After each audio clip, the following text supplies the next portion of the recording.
Hey, what's up, everybody? It's Steve from Real Talk Dope Sick. So today I'm going to talk about relationships and recovery. Now, I'm not talking about the relationships that you're going to make along the way on your recovery journey. I'm going to leave it at romantic relationships early on in recovery and how it can be fatal. We're looking to fill voids that the drugs were previously filling for us. And we think that if we meet somebody in the rooms or we meet somebody on the same recovery path as us, sparks are gonna fly. We're gonna get these ideas, right? This person's gonna fill that void. I'm just here telling you that could be a potentially fatal mistake. And it's a very common one that I see throughout people's early recovery journeys. Now, why is it so fatal? You're taking these two unhealthy people and you're trying to make one whole ass healthy person. But why is it that early recovery, why is it so alluring that we need to jump right into these relationships that most likely are going to end up leaving us both sick?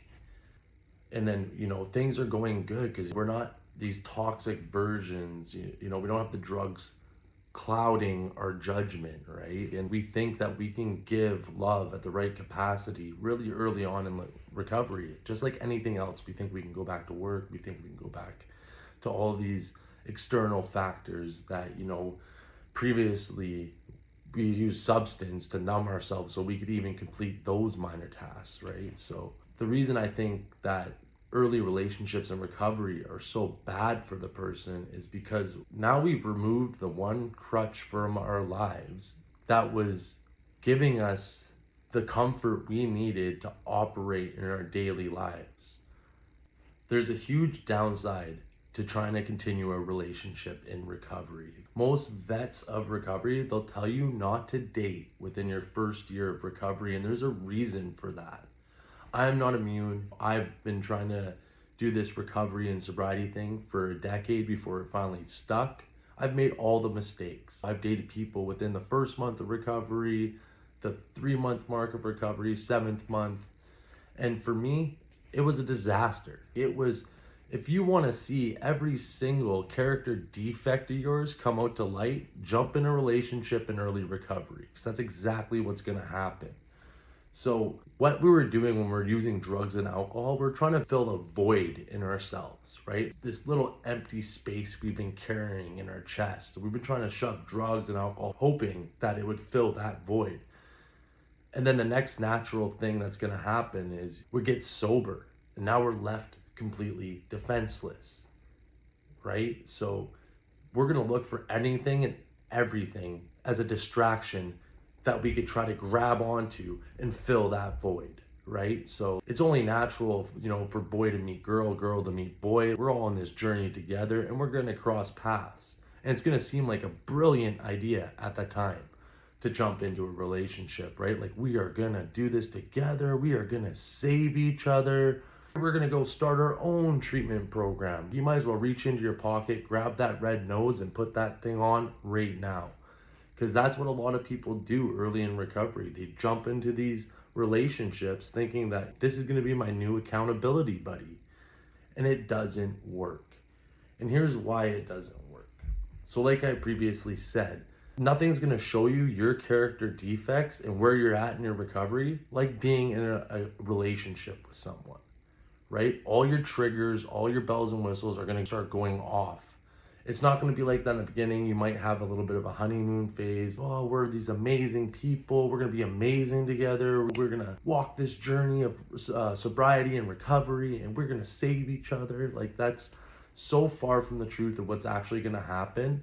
The reason most sponsors and most people that are holding some significant clean time are telling you to wait the years because you don't even know who you are yet. You've got decades of substance abuse going on. And you're lost. You're like a lost puppy. So you find someone and you're going to try to build an identity around with this person, and you guys are going to end up doing more damage and harm to each other. This happens all the time. I see people going through it. I see people thinking that this is the route to go. I know we all have needs and those needs need to be met, but For any guys that I work with, I usually suggest don't get in a relationship within your first year unless you're looking for it to, fall flat on your face, which is most likely the outcome that's going to happen. It's not easy. It's not easy going into something that's going to demand rigorous honesty, compassion, and all these emotions and things that you're just not ready to deal with at that time. I know even for myself, I had to try it. It wasn't successful for me, and I've jeopardized my sobriety many times in early recovery, trying to pick up relationships and carry on with somebody, especially in the program. If I had any good advice to tell anybody, I'd say don't do it. You're just not ready. You're just not there yet, and that's okay. You gotta work on loving yourself. You gotta work on building yourself up, eliminating all those character defects that are maybe have sabotaged historically all your past relationships. If you're truly putting in the work and doing the recovery work that, you're working with someone, maybe they're bringing you through a set of steps, or you got a sobriety coach and you guys are working towards goals of where you'd like to be, or maybe you're working with a mental health professional who's giving you a set of coping mechanisms and tools to put in your toolkit. Once you start applying those, and once you start building that person that you always wanted to be, and then once you start having those little bits of success, right? That those meeting your goals, your short-term, your long-term, your mid-term goals. Once you start meeting all those things and you slowly start to see the change within yourself, then you might be ready to entertain a relationship. And there's many people, they can go many ways with this. There's people that they only want to date people that are in recovery, which is I could see the lure with that, right? I could see that being something, because this person, they're going to fully understand you and why you got to go to all these obligations to keep your sobriety in check, and that might work for you guys. There's also a downside to that. You guys are both, have a history of substance abuse, and if one of you goes, the likelihood of both of you going is pretty high. There's a pretty high risk that comes with that. I know other people that have pursued relationships with people that are normies. And what is a normie? I get it. Okay, I get this question all the time. A normie is someone who can casually drink and not burn their life down, right? Like a normie is somebody who can casually use drugs and then put that shit away. Like they don't do it like we used to do it, right? Like if I put drug or alcohol in my body, my life's gonna be a complete mess within a few months. So every time I say yo, what is a normie? That's what a normie is. So if you ever see me in a video saying oh, you're gonna be with a normie type shit like that, that's what they call them. It's like Harry Potter, like mudblood and stuff like that, a muggle, right? So kind of like what some of us people in the program will call our significant other if they're able to, just come home, drink a glass of wine with dinner and then not polish the whole bottle, which is like an anomaly to me. I can't even fathom the people that come to dinner and just sit and have one drink, right? Some people, they have great success in those type of relationship dynamics where the other spouse, she's able to, or she or he is able to casually smoke a joint, drink a drink, or use recreational drug and not burn their life down. And I've seen successful relationships in that aspect as well. So, would I ever recommend getting into a relationship early in recovery? No.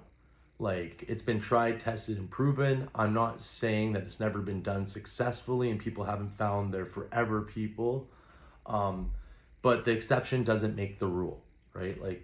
If you're going into recovery, you got to give yourself every leg up to get this. Now, do I think jumping in a highly emotionally charged situation is great for anybody in early recovery? No. It sounds like a horrible idea. Like I said before, you might as well reach into your pocket, pull out that red nose and put it on. Because that's what you look like to a lot of the vets in recovery who've already made these mistakes and probably trying to guide you to not make the same mistake. But with that being said, I do understand the other side of this. There's people that come into these rooms of recovery that already have a partner at home waiting for them. And that's a whole nother ball game, right? Because I've seen this play out in many ways. Hopefully the loved one that's suffering from the substance abuse problem comes home a better person than when they left, right? And they could rekindle and repair that relationship, and it's smooth sailing, happy ever after type scenario for them. But here's the kicker. Now, if you do find yourself in that situation, you know, the chances are that you've only known this person that you're tied to in a relationship. Maybe you guys have kids and stuff, and maybe you guys are already married. But you're now in a position where it's like they've only probably ever known the broken you. And what I've seen happen before is, you know, spouse goes to treatment, spouse gets sober, and then they grow into something else, right? Like they just start, you know, their goals don't align. They're just not the same person that their loved one knew before recovery. And they end up, you know, maybe not pursuing that relationship anymore. And that is a healthy fear for a loved one of somebody going to recovery. Like I see the validity in that. And there's nothing wrong with that. Like, you know, that's change. Like, we have to be highly adaptable to change. We should be allowed to grow and change. And in a perfect world, I hope you do go home to that spouse and you guys grow in a perfect unison line together and you guys achieve everything that you guys wanted to in the beginning, but then substance came in and made things a little bit messy, right? Or a lot messy, let's face it, right? So that's my kind of take on early relationships in recovery. Like, what I do think it does, I think it just exposes you to take all those things that you thought you maybe beat early in recovery and brings them right to light. And it can get messy pretty quick. So some people have asked me like what I think on it, and that's what I think. I think early relationships in recovery can fucking take you out and kill you, right? Like, that's what I believe. If any maybe is thinking like that's a good idea, I'm here to tell you probably not. But to each their own.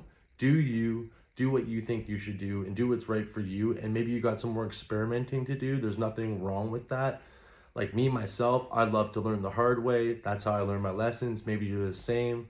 But if you can, maybe heed the advice and don't make the same mistakes we all make. And maybe save yourself some headache and save yourself a couple welcome fobs or welcome chips. You know, how many 24-hour and welcome fobs do you need sitting in that bedside drawer, right? So maybe just hear what I have to say and maybe put the ideas of, you know, Lady in the Tramp type bullshit on the back burner until you fully completed your program, you fully hit the milestones that you were seeking, and you've actually seen a different person in the mirror staring back at you. Like, that's the key. Like, what this program demands is a full conscious, psychic, emotional, spiritual, physical change, right? Because you're not going to get anything new by doing the same old stuff. Like, it's just not going to happen. So I just like to thank you guys for listening. Thanks for following my stuff. And if you like what you see, follow for more.